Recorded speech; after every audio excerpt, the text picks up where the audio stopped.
Week 2 is in the books, everybody, and I just wanted to make a quick video covering the action from this past week.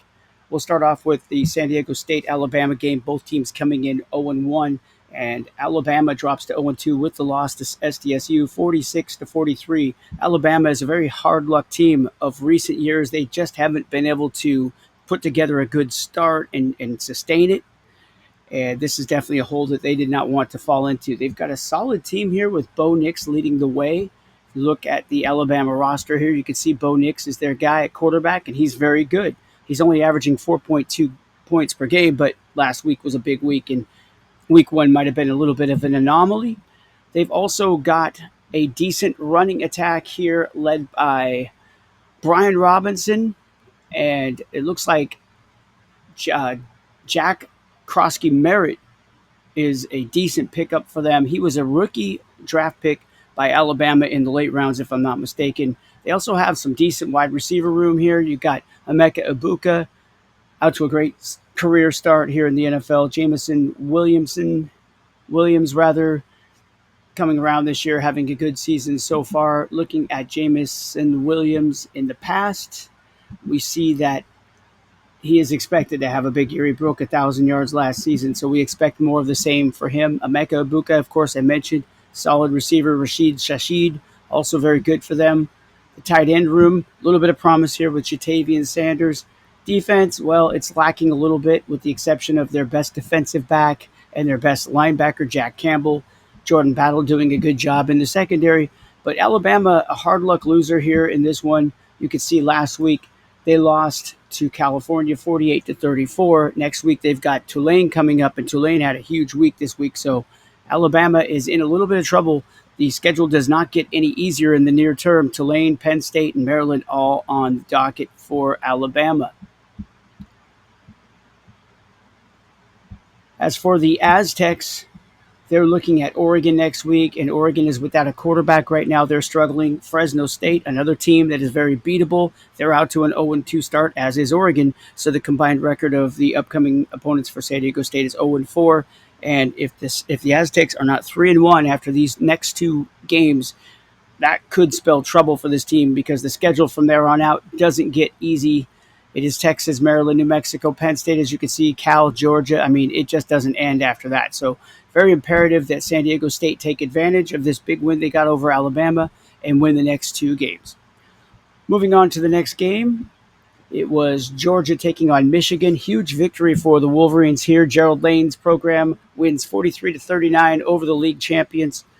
It was a lower scoring game than the previous one mentioned. In fact, both of these teams would have lost to Alabama. That's why I call Alabama a hard luck team. So looking at Michigan going forward with that 2-0 record, they have Texas, Colorado, New Mexico, Tulane all coming up. A lot of tough games here. There aren't really any laydowns, in my opinion, in this league, with the exception of maybe Fresno State. They definitely tend to struggle. So every game, very important. Remember, you have to win 7 games to get to the championship series. If you can't win 7 games, you go to the secondary series where you play the lesser bowl games. The only way you can win a title in this league is if you win 7 games, and even then it's not a guarantee. So big win here for Michigan as they move up in the standings ahead of Georgia. For Georgia, the look ahead shows that they have New Mexico, Tulane, Colorado, Ohio State. Like I said, there's really no easy matchup. So next week is a big one. New Mexico, they can look to get back on track in that one. And just having a look at things here for Georgia, Jaden Daniels came up with a knee injury in this game, so that's a little concerning for them. Bucky Irving with a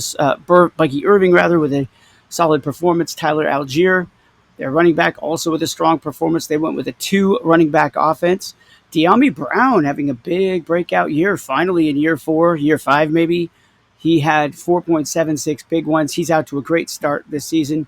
Tetaroa McMillan, the rookie, also showing out pretty good with 5.2 points in this game. Jordan Love, strong game for Michigan, though, thwarted the Georgia attempt to win. Javonte Williams also at running back, very solid performance.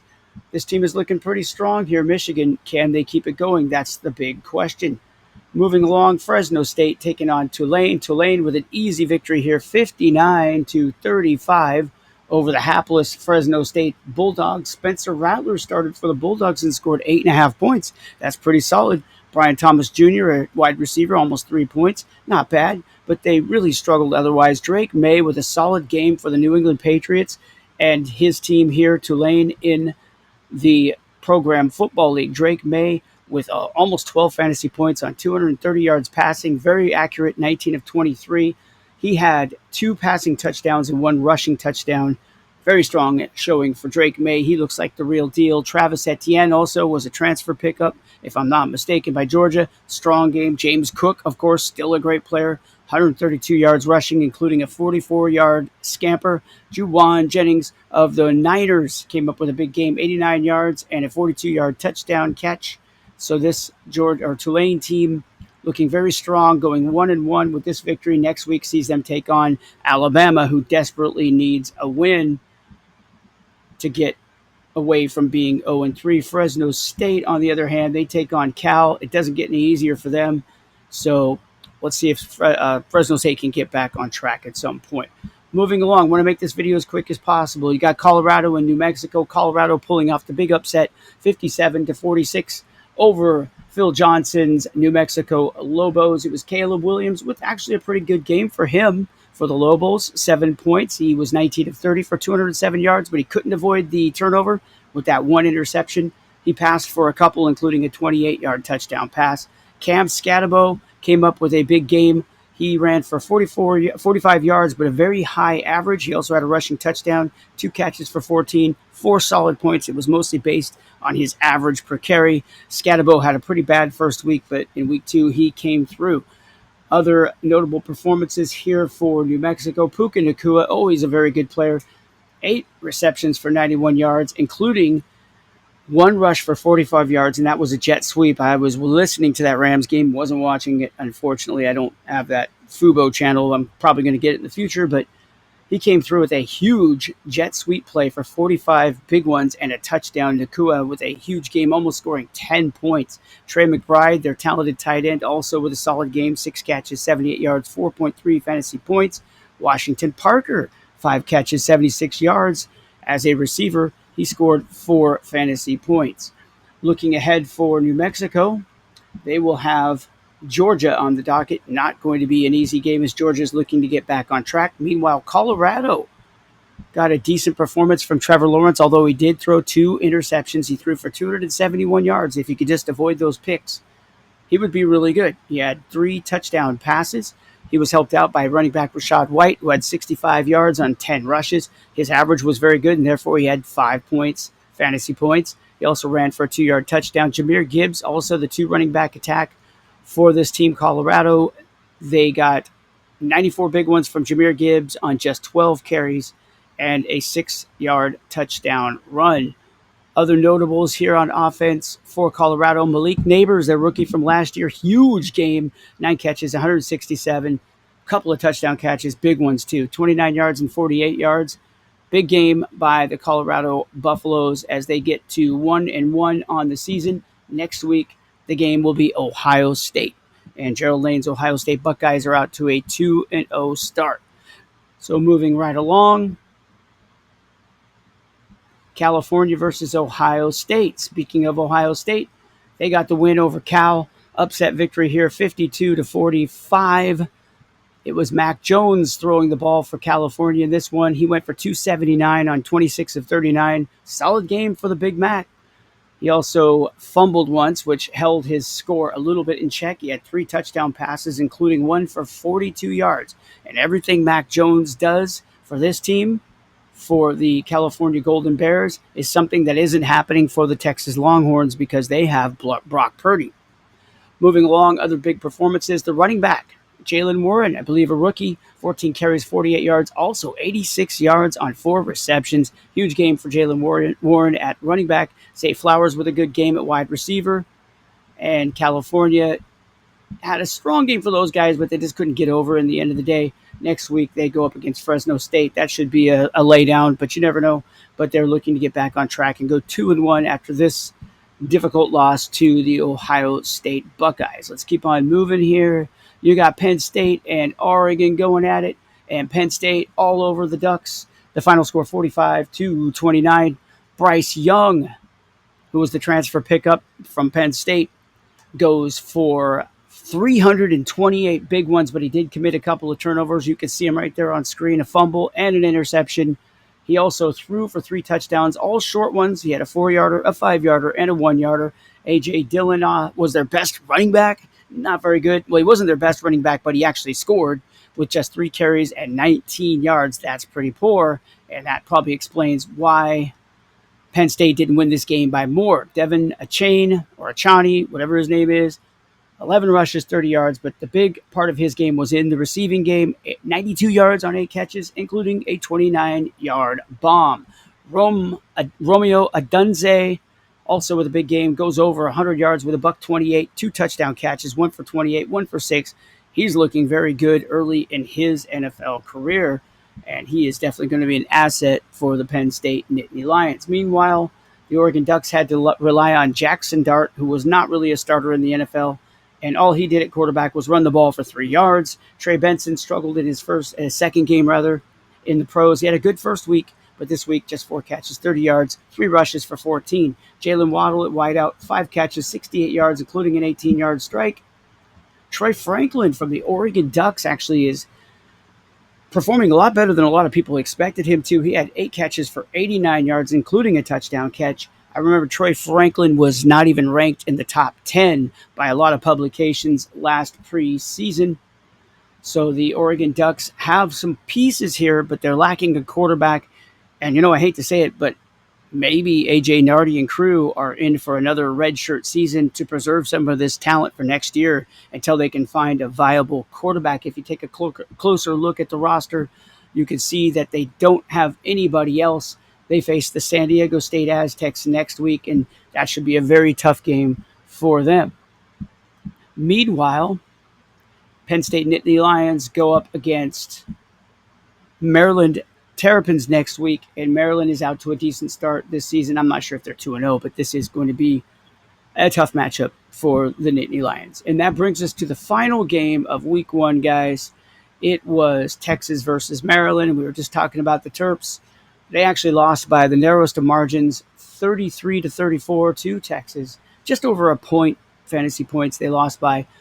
Dylan Gabriel actually registered at quarterback for the Texas Longhorns in the absence of Brock Purdy. He threw for 19 yards on 3 of 3 passes. Obviously, he came in off the bench for Cleveland. He did have an 8-yard touchdown strike. That was very good for him. Blake Corum got involved with the Rams when Kyron Williams struggled. He ran for 44 yards on just 5 carries, and he had a 1-yard touchdown. He was able to make the box score with 4 fantasy points.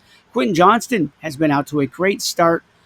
He had another decent game in week 2, 3 catches, 71 yards, including a 60-yard bomb. He pretty much got all his points right there. Ladd McConkey is another guy that's looking very good for this program. He had 5 catches, 48 yards, and about 3 fantasy points. Torrey Horton, little-known guy from Seattle, 2 catches, 32 yards, including a 21-yard strike. And Jake Ferguson, their tight end, with a huge game, 9 catches, 78 yards, and 5 fantasy points for the Texas Longhorns.